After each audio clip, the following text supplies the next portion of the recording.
어느 분이 수술을 했습니다. 수술은 성공적으로 잘 마쳤는데 수술 후에 따라오는 큰 고통이 있었습니다. 그것은 수술한 부위의 통증이 아니라 바로 갈증이었습니다.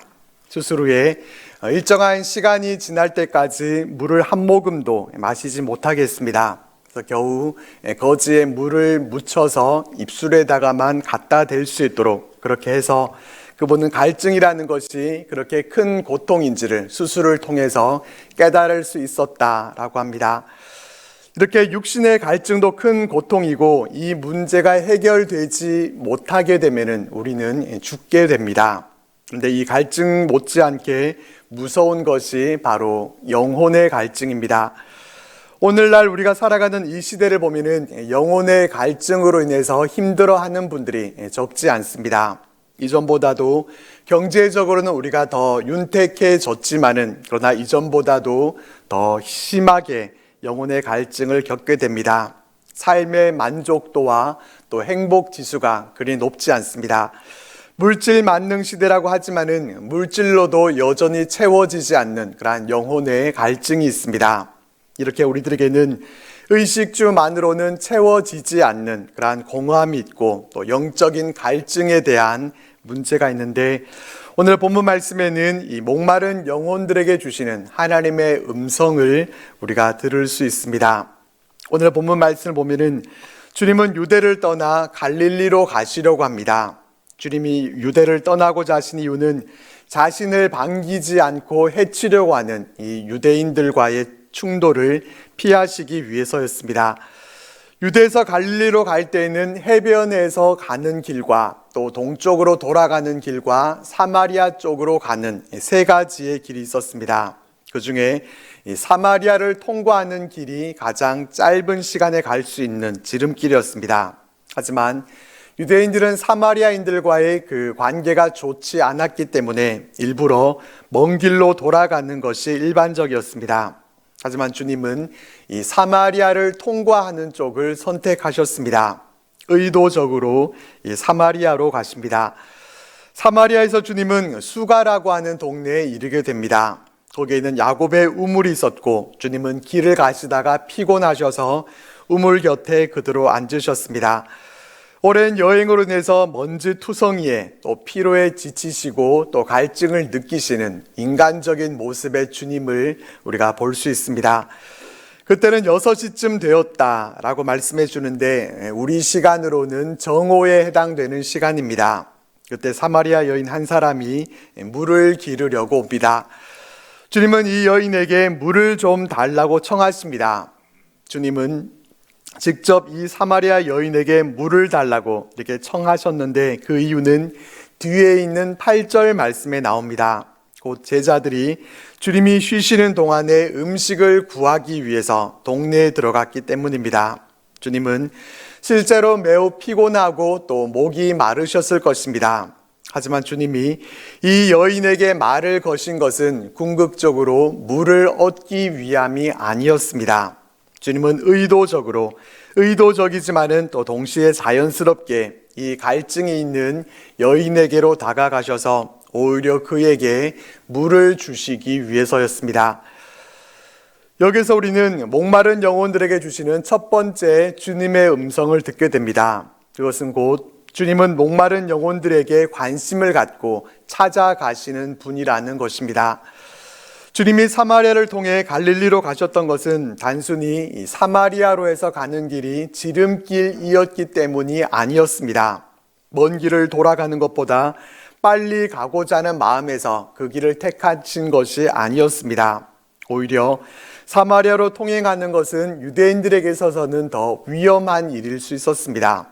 그럼에도 불구하고 주님이 사마리아로 가셨던 것은 그곳에 목마른 한 영혼이 있었기 때문입니다. 목마름 가운데 살아가는 불쌍한 한 여인을 주님은 그대로 두실 수 없으셔서 그에게로 찾아가셨습니다. 의도적으로 그 여인을 만나주시고 그 여인에게 말을 걸고 계십니다. 주님은 이렇게 우리의 갈증을 아시고 우리의 갈증을 해소시켜 주시기 위해서 찾아와 주시는 분이십니다. 성경은 곳곳에서 우리 주님이 이렇게 우리 삶 가운데 찾아와 주시는 분이심을 소개해 줍니다. 영혼의 갈증을 갖고 있었던 삭개오에게 먼저 찾아가셨던 것도 주님이셨습니다. 삭개오가 주님을 만나기 위해서 돌감람나무까지 올라가는 그러한 열심을 보이기도 했지만은 그의 그런 행동으로 인해서 주님을 만났던 것이 아니라 주님께서 먼저 이 삭개오를 아시고 그에게 찾아가셨습니다. 주님의 제자들이 풍랑을 만났을 때도 물고기 한 마리 잡지 못한 그 실패 현장에도 주님께서 먼저 그곳에 찾아가셨습니다. 십자가에서 죽으시고 부활하신 후에도 주님이 먼저 갈릴리로 가셔서 제자들을 만나 주셨습니다.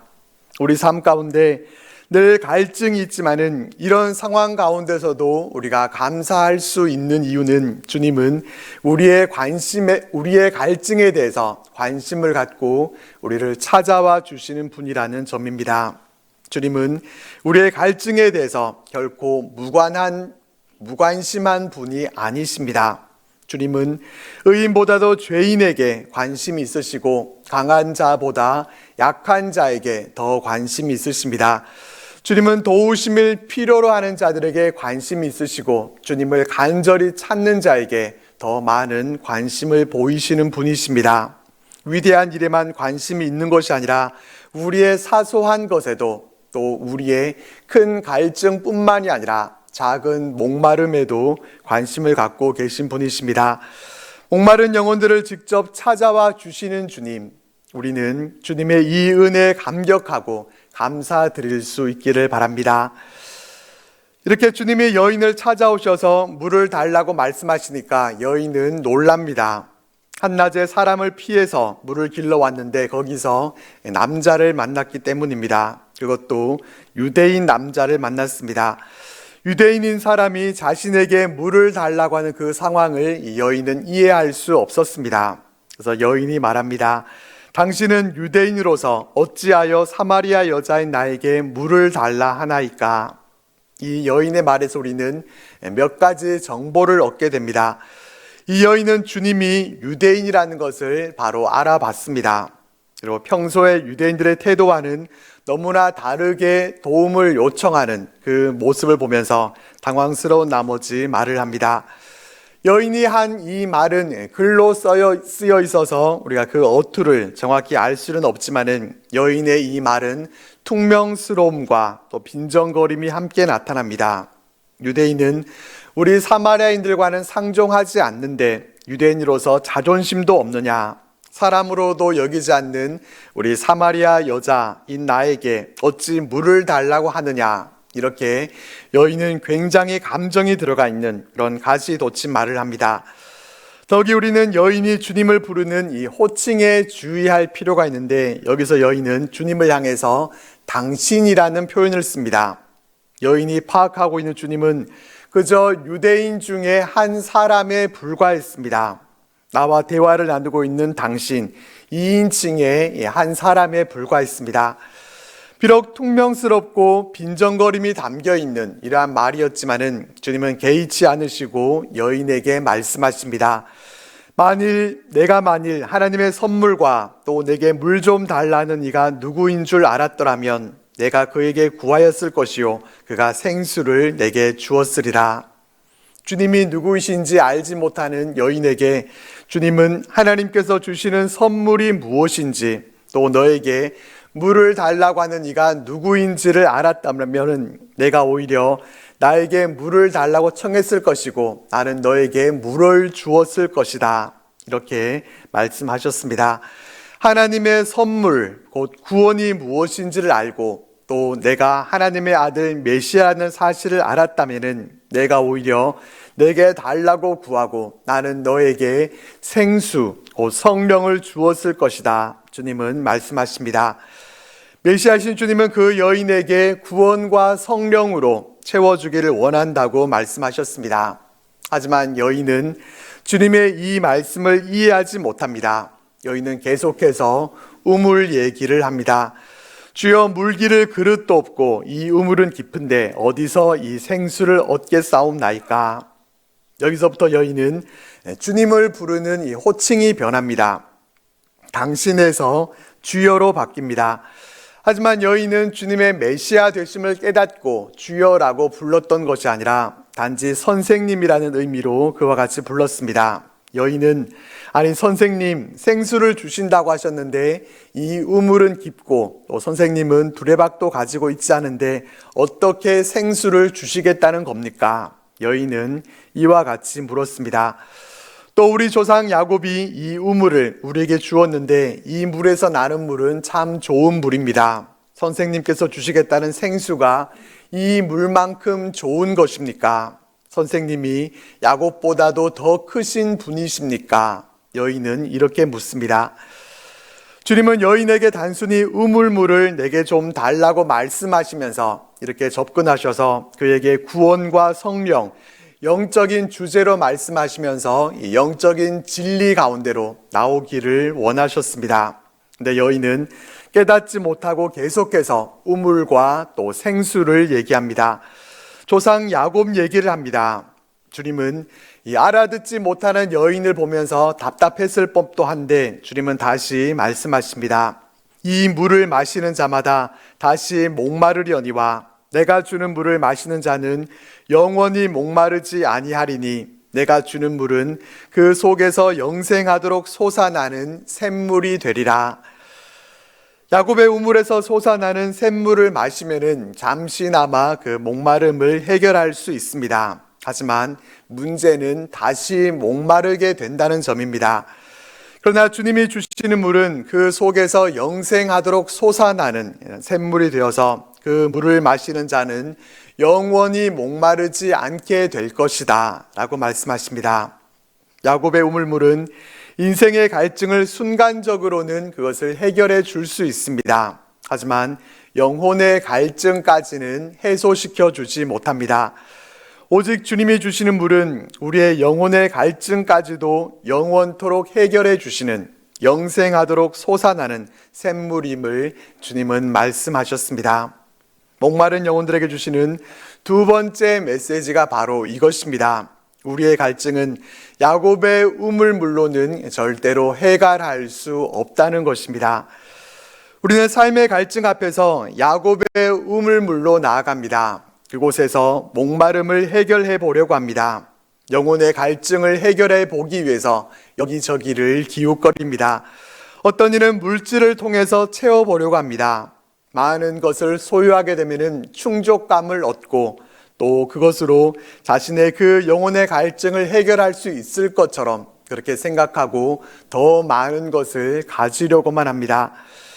어떤 이는 명예와 권세를 통해서 채워보려고 합니다. 남보다도 더 나은 자리에 있게 되면은 권세를 누리면서 갈증을 해소할 수 있을 것처럼 그렇게 여기면서 야곱의 우물물을 들이킵니다.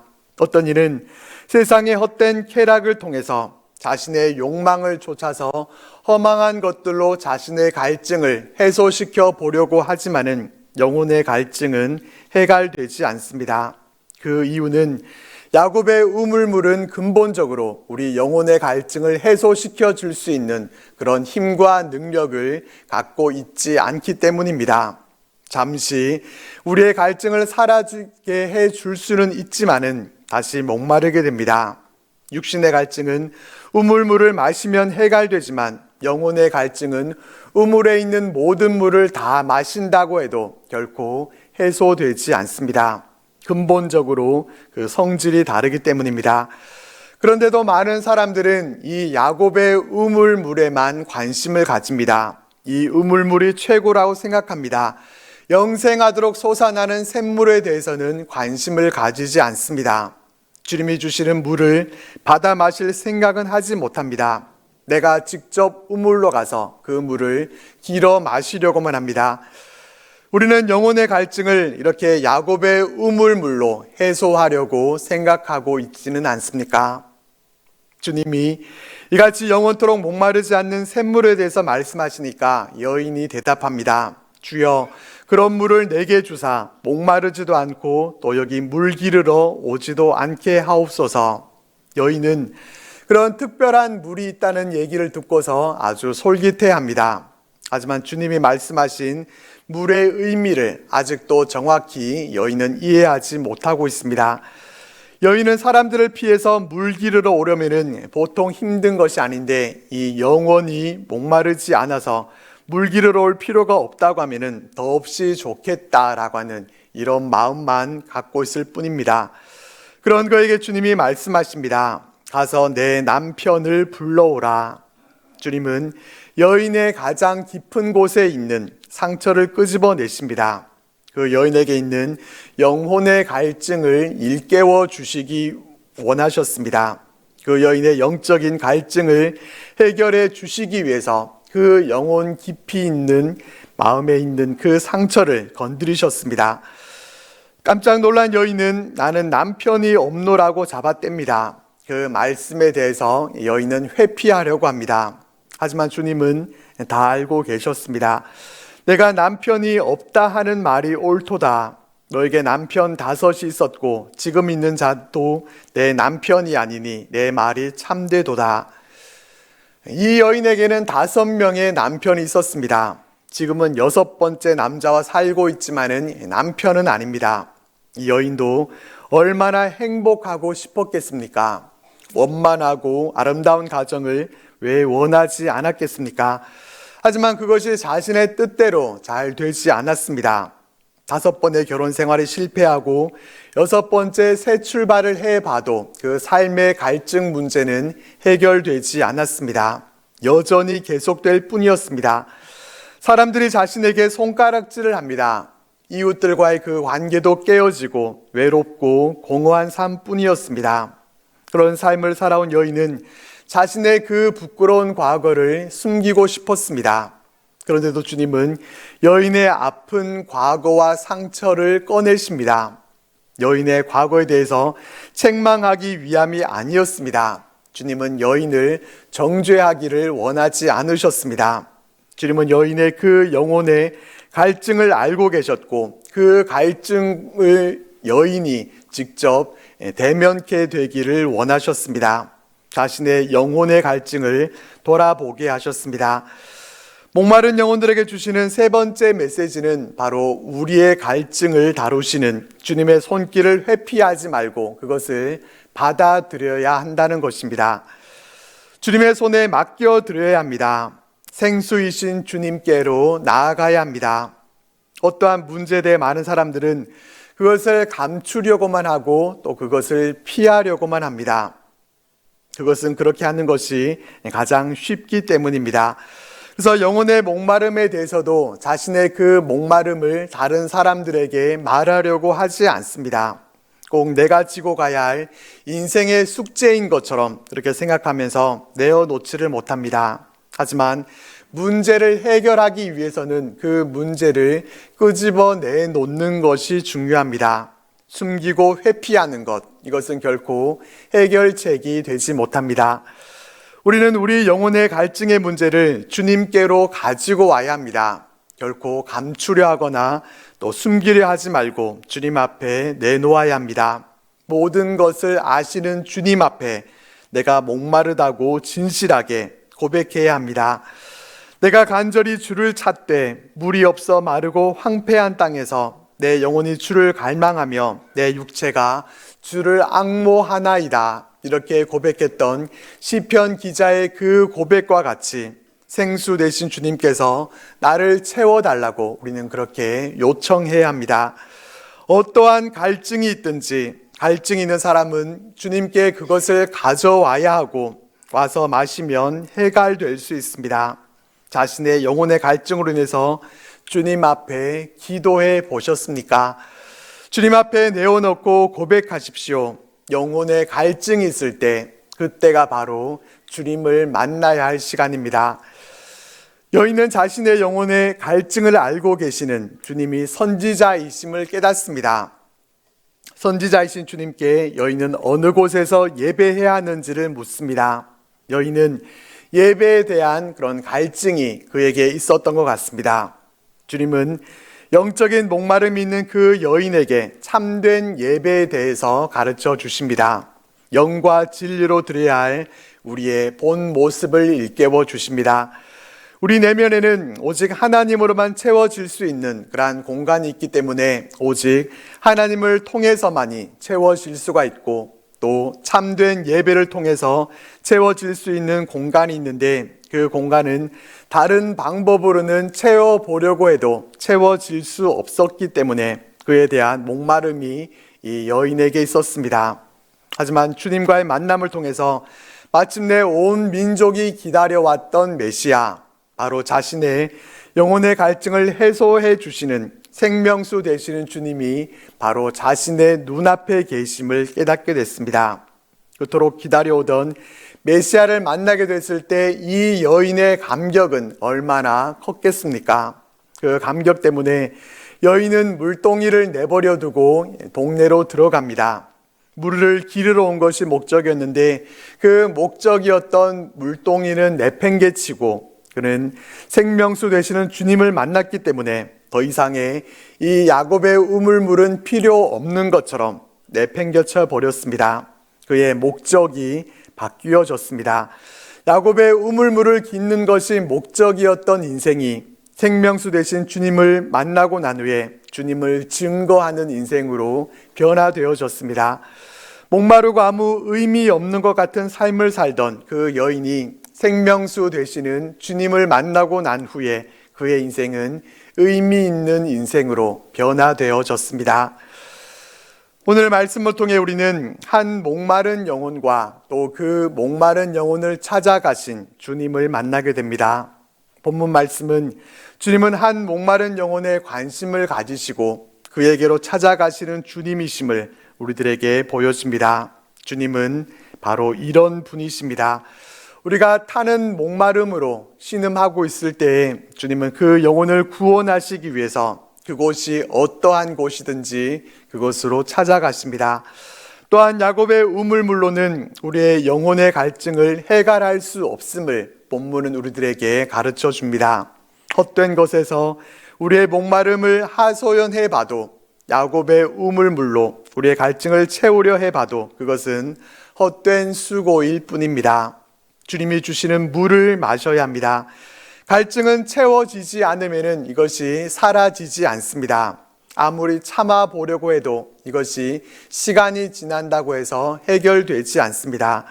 숨겨두고 회피하려고 해도 되지 않습니다. 내 영혼의 그 갈증 문제에 직면해서 생명수 되신 주님 앞에 내 갈증을 들고 나아가야 이 문제가 해결될 수 있습니다. 우리는 영적으로 목마른 시대를 살아가고 있습니다. 하지만 우리의 갈증을 알고 계시고 우리의 갈증을 근본적으로 해결해 주실 수 있는 그 분이 바로 우리의 주님이심을 우리는 기억해야 합니다. 주님께 더욱 가까이 나아갈 때 생명수 되신 주님은 우리 안에서 영원토록 솟아나는 샘물을 공급해 주실 것입니다. 주님은 말씀하십니다. 누구든지 목마르거든 내게로 와서 마시라. 나를 믿는 자는 성경의 이름과 같이 그 배에서 생수의 강이 흘러나리라.